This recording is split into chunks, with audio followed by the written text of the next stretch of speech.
বাজার থেকে কলা আনলাম, তোমরা দেখতেই পাচ্ছ। আমি কিছুটা হলুদ আর জল, কলাটা কেটে হলুদ জলের ভিতরে রাখলে কলাটা কালো হবে না, তার জন্য হলুদ জল নিয়েছি। তোমরা দেখতেই পাচ্ছ আমি কলা কাটছি। এই কলার ভিতরে আছে অনেক বীজ। কলকাতা আমরা এটাকে বলি দয়া কলা বা বিচে কলা। তোমরা এটাকে কি নামে জানো আমাদের একটু জানিও। আমি এই কলাটা দিয়ে আজকে দুটো রেসিপি বানাবো, কলার খোসাটা দিয়ে একটা রেসিপি আর কলাটা দিয়ে একটা রেসিপি।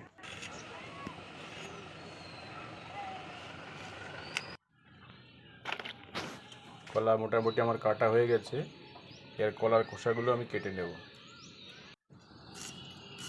ছোট ছোট পিস করে কাটবো কলার খোসাটা, যাতে আমার বাড়তে সুবিধা হয়।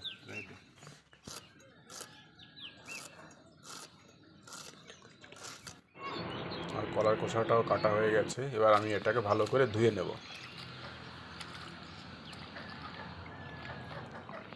এইভাবে 2-3 বার ধুয়ে নিলে কলার যে কোষ্ঠভাবটা থাকে সেটা বেরিয়ে যাবে। কলাটা কত সুন্দর, একদম পারফেক্ট। কলা কাটা বা কলার খোসা কাটা আমার হয়ে গেছে। এখন এটাকে ভালো করে ধুয়ে নিয়ে আমি চলে আসলাম রান্নাঘরে। উনুনটা ধরিয়ে দিয়ে এবার কড়াই বসিয়ে দিলাম। প্রথমে আমি কলার খোসাটা সিদ্ধ করে নেব, তার জন্য দিয়ে দেবো কিছুটা লবণ আর হলুদ। 5 মিনিটের মতো এটা সিদ্ধ করে নিয়ে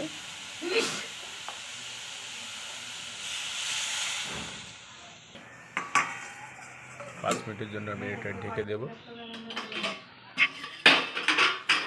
5 মিনিট পরে ফিরে আসলাম, কলা খোসাটা সিদ্ধ হয়ে গেছে। এবার আমি এটাকে নামিয়ে নেব। কি সুন্দর দেখাচ্ছে। কড়াইতে দিলাম কিছুটা তেল, এই তেলের ভিতর আমি দিয়ে দিলাম কাঁচা লঙ্কা আর রসুন। এটাকে একটু ভেজে নেব।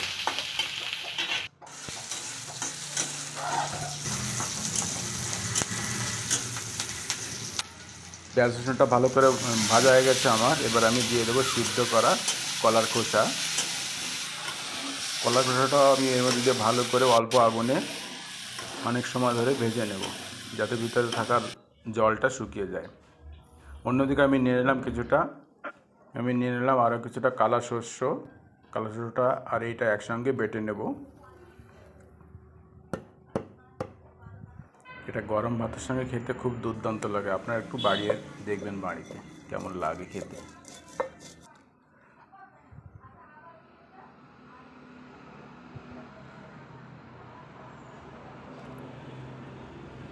ভালো ফিনিশ করে বেটে নেব, তাহলে খাওয়ার সময় আরও বেশি ভালো লাগবে।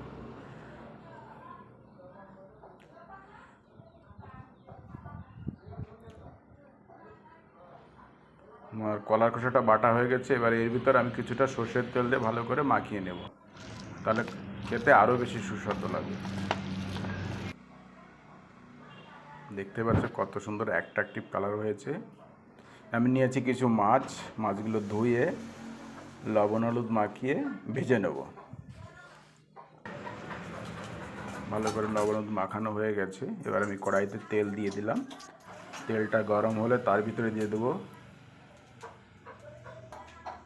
একটু লবণটা দিলে মাছটা কড়াইতে লাগবে না। মাছগুলো ঢেলে দিলাম। তোমরা দেখতে পাবে আমার তেলটা কতটা গরম হয়েছিল, ধোঁয়া উঠছিল। এবার আমি মাছটা উল্টে পাল্টে ভালো করে ভেজে নেব। যত সময় মাছটা ভাজা হোক তত সময় আমি কলার ভিতরে কিছুটা লবণ আর হলুদ মেখে 5 মিনিটের মতো রেস্টে রাখবো। অবশ্যই এটাকে আমি ঢেকে রাখবো,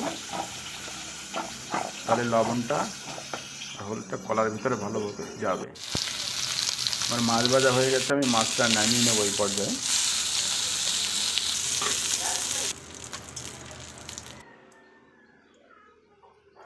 কড়াইতে দিয়ে দিলাম ফোড়নের জন্য তেজপাতা, রসুন, শুকনো লঙ্কা আর মাখিয়ে রাখা তেল হলুদ কলাগুলো। এটা ভালো করে ভেজে নিতে হবে। ভালো করে ভেজে নিলে খুব একটা স্বাদ আসবে। তোমরা দেখতে পাচ্ছ আমি কী করে ভাজছি এটাকে। এই তরকারিটা যত বেশি ঝাল ঝাল হয় তত ভালো লাগে। এর জন্য আমি প্রথমে দিয়েছিলাম শুকনো লঙ্কা, পরে কাঁচা লঙ্কা দিয়ে আমি জল ঢেলে দিলাম এবং এটাকে ঢেকে রাখবো যত সময় না পর্যন্ত এর জলটা উবাল না দিচ্ছে। জলটা উতরে এসছে, এখন আমি এর মধ্যে দিয়ে দেবো ভেজে রাখা মাছ। এর ভিতরে আছে ল্যাঠা মাছ, তেলাপিয়া মাছ, আর একটা আছে এক পিস আমার ছেলের জন্য, এটা রুই মাছের টুকরো। এবার আমি ঢেকে রাখবো 5 মিনিটের মতন। এই সময় আগুনটা বেশ হাইতে রাখবো। 5 মিনিট পরে ফিরে এসে দেখলাম আমার কলাটা সিদ্ধ হয়ে গেছে কিনা।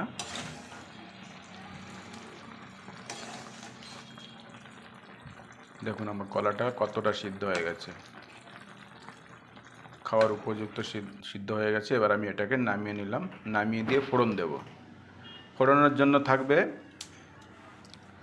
কলকাতায় এটা বলে রাঁধুনি। তেল দিলাম, তেলের ভিতর দিলাম রাঁধুনি, ইংলিশে বলে ওয়াইল্ড সেলেরি। এর ঘ্রাণটা খুব ভালো লাগে। এবার দিয়ে দিলাম ফোড়ন। ফোড়ন দেওয়া হয়ে গেছে এবং 1 মিনিটের মতন এটা রেখে আমি নাড়িয়ে চড়িয়ে আবার নামিয়ে নেব।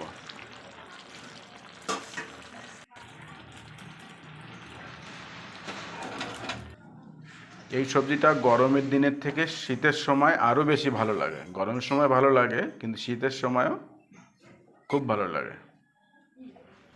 তাহলে আসুন আমরা খাবারের দিকে যাই। খাবার পরিবেশন করা আছে, তোমরা দেখতেই পাচ্ছ। মাছের তরকারি কলা দিয়ে, অন্যদিকে কলার খোসা বাটা, আর একটা শাক আছে, সেটা হলো সজনে ডাঁটার শাক।